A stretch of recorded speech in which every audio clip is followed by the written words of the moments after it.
یو ورځ بی عائشہ بی فاطمه مبارکه کور کې ناسته وه، قرآن شریف یې ځان ته مخ کې ایښی دی، د ابو جهل لور ورکره راغه.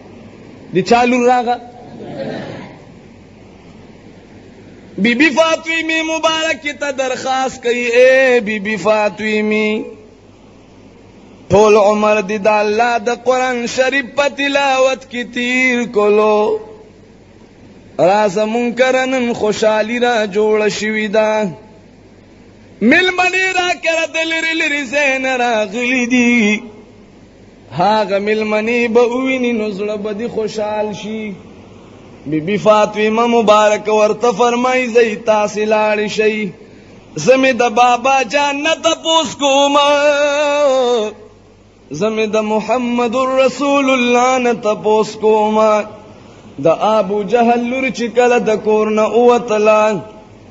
سرور کونین مبارک له بی بی فاطمه راغلله، ورته وی د الله محبوبه تا ولیدل چې ما پسې د ابو جهل لور راغله، ما ته یې ویل چې منکر خوشحالي را جوړه شوې ده، قربان منکر تشریف راوړی. جناب رسول الله مبارک ورته فرمایي، ورته وی ضروري ورکره لاړه شئ، ملمنې به د لرې لرې ځای نه راغلي وي. بی بی فاطمه مبارک ورته فرمایي، ورته وی قربان یا رسول الله ما ته خو ویل چې رازه دا خپه زړه به دې خوشحال شي، خو قسم دی زما د زړه خوشحالي هغوی نه غواړي. هغوی وی چې ملمنې به منکره راغلي وي،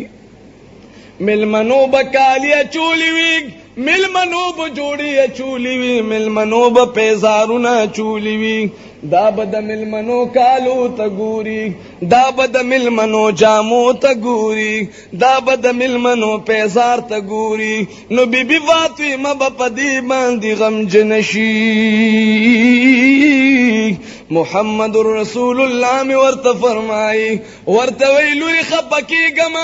خیر دې ته مزیدارې جامې راواله، جامې دې واچوه. ورته وی یا رسول الله اے بابا جان زما خو ښایسته جامې نشته دی. محمد رسول الله می ورته فرمایي، ورته وی لورې تاله به م الله جامې درکي. محمد رسول الله می لاسونه پورته که، دعا کوي یا الله بی بی فاطمه له مزیدارې جامې پکار دي. خو چې کله می جناب رسول الله مبارک دا دعا وغوښتله، جناب رسول الله می په مخ مبارک لاسونه راښکود. الله جبریل علیه السلام ته فرمایي، اے جبریل ورشه د جنت نه مزیدارې جامې واخله او محمد رسول الله کرے بی بی فاطمه له یوسا. جبریل علیه السلام راغی د جنت نه مزیدار جامې راواغشتلی، محمد رسول الله کرے بی بی فاطمه لروړي، پیغمبر علیہ السلام مبارک لای جامې ورکړلی. دا الله محبوبه بی بی فاطمه دی دا جامې واغوندي، ځان دی جوړ سنگار کی او ابو جهل کر دی لاړ شي. د بی بی فاطمه پتلو باندې نن الله خوشاليږي. بی بی فاطمه جامې واچولې، تنگ خو نه کړ. بی بی فاطمه ځان جوړ کو، سترګې تورې کی، سر مبارک غوړ کو او ډیر په حیا او په پردی کی. ابو جهل کر خوشحالی را جوړ شي دا ور کر روانه شو. خو چې کله دروازې ته نزدیکیږي د ابو جهل لور پاسي د आवाज کوي، څه کوي؟ په داسې رنګ کې आवाज کوي چې اے ملمنو خبردار شئ، ګوره د جناب رسول الله مبارک لور مبارک را روانه ده. یو ملمنم ورته د ځای په نصیږي، یو زنانم ورته د ځای په نصیږي. که داغې پراتلو باندې تاسې پاسې دی نو داغې روب او دبدبه به په تاسې باندې غلبه شي. ټولې بیبیانې ورته وی مونږ نه پاسو. خو چې کله بیبي فاطمه په ور باندې راننوته د غیب نه آواز راغی. आवाज के दा आवाज कीगी चे ए मिलमन होए बीबी फातिमा रागले लाग ټول ورته په ادب او احترام باندې پاسي گئی خو چې کله د بیبي فاطمه حسن تو قتل کله د بیبي فاطمه لباس تو قتل خپل حسن او لباس ته نهیر شلو بیبي فاطمه مبارک له دروازې لمنډ کی چایلا سنخ کولولو چای تل د کولولو ټول ور سره په خیر علي ستړي مشوکړل خو چې کله ور سره په خیر علي و فرمایل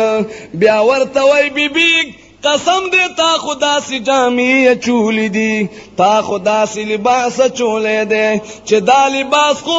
نه د مکې په بازار کې ملاويږي او نه د مدینه منورې په بازار کې ملاويږي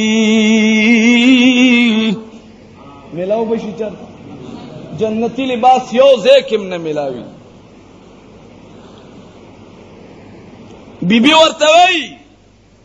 اے زنانو دا نه د مکی په بازار کشتا او نه د مدینه په بازار کشتا زنانه تپوس کوي کنه په واده کې غم کې سنتای کې کم ځای چې زنانه ملاو شي چاخي جامع چولی تپوس کوي دا د کم ځای غشتي دي هغه ورته دا مې د پلانی دکان نه غشتي دي نو که وسو طاقت وي نه ختنوالی اغم ځان لروړي کنه روړي او که وسو طاقت ني خاوند کمزوري نو بیا سوي وای خدای دې ما دا خاوند تبا برباد کوي د سره خو ما د خپل ځوانيه سه خوري ریګ دې ګل پشانتي ځواني می وا وای ما د سره خوري ریګ وای پلانیم غوختم او خو هغه مې ونه کو چا به تاسوم نه کړو اچھا به تاسو نه کړه دا وی پلانیم غوختم او پلانیم خو ما د سره د خپل ځواني خوري ریک ستا پاغه ځواني دی ورو لګي چې تا د سره خوري الله موږ نه کان کامین وای بیبي ورته وی چې دا نه د مکی بازار کې شته او نه د مدینه بازار کې شته آگا زنانا ورتوی قربان بی بی دا بکم زی کی ملوشی بی بی فاطمه ورتوی چی دا بدر تیو زی کی ملاویگی اے بی بی فاطمه کم زی کی بملاویگی بی بی فاطمه ورتوی دا بدر تزما دا بابا جی پا غلامی کی ملاویگی اے مل ملو دا بدر تا دا سرور کونین پا غلامی کی ملاویگی کسوک دا جامع چول غوارک طول دا کلمہ وائی چی لا الہ الا اللہ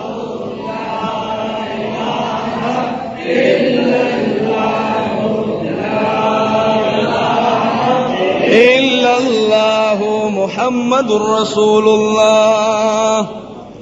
اگا زنانو چکل دا بی بی فاطمی دخلین دا ووریدل طول دا بی بی فاطمی پیزار کی ناستلی او چچا ایمان روڑلو بی بی فاطمی باندی ایمان روڑلو دا کلمہ اویل چی لا الہ الا اللہ محمد رسول اللہ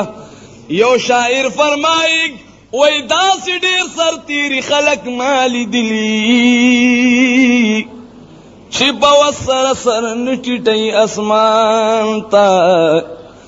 دا اشنائی دا حسن روب دا سیوسی چی مغرور سر پخپو کی وی جانان تا دا اشنائی دا حسن روب دا سیوسی چی مغرور سر پخپو کی وی جانان تا گور رون سمر بہترین خلقو چی کافرانو باورتاو قتل ایمان بے پیروڑلا خو لیکن آغا خلقم دا مرگ نخلاص نشولا دا سی خلقو چو بی غختل دا جنت نبور لخوراکو نراتللا خو قسم دے آغا خلقم دا مرگ نخلاص نشولو امام غزالی رحمت اللہ علیہ مبارک فرمائی وی کسوک دا مرگ نا پا تقوی باند اخلاصی دیشوے یو لاکھ سلیری سر پیغمبران پنندزمکی دا پاسا گرزی دل کسوک دا مرگ نا پا حسن و جمال خلاصی دیشوے د دنیا حسینان بنن د ځمکې د پاسه ګرځېدل که څوک د مرګ نه په بدماشۍ او ظلم ستم خلاصېدی شوی نو فرعون او نمرود او حامان به د ځمکې د پاسه ګرځېدل که څوک د مرګ نه په دولت خلاصېدی شوی نو نن به د دنیا تمام باچاهان د ځمکې د پاسه ګرځېدل او که څوک د مرګ نه په غریبۍ خلاصېدی شوی نو نن به د دنیا تمام غریبان د ځمکې د پاسه ګرځېدل خلاصېدی شي د مرګ نه څوک نه په حسن خلاصېدی شي نه تېنه څوک په علم خلاصېدی شي نه تېنه څوک په مټو خلاصېدی شي خو چې کله په موږ او تاسې باندې راځي نو الہ العالمین دې راله په داسې وخت کې راولي چې موږ ټولو ایمان سلامت وي آمین ووایئ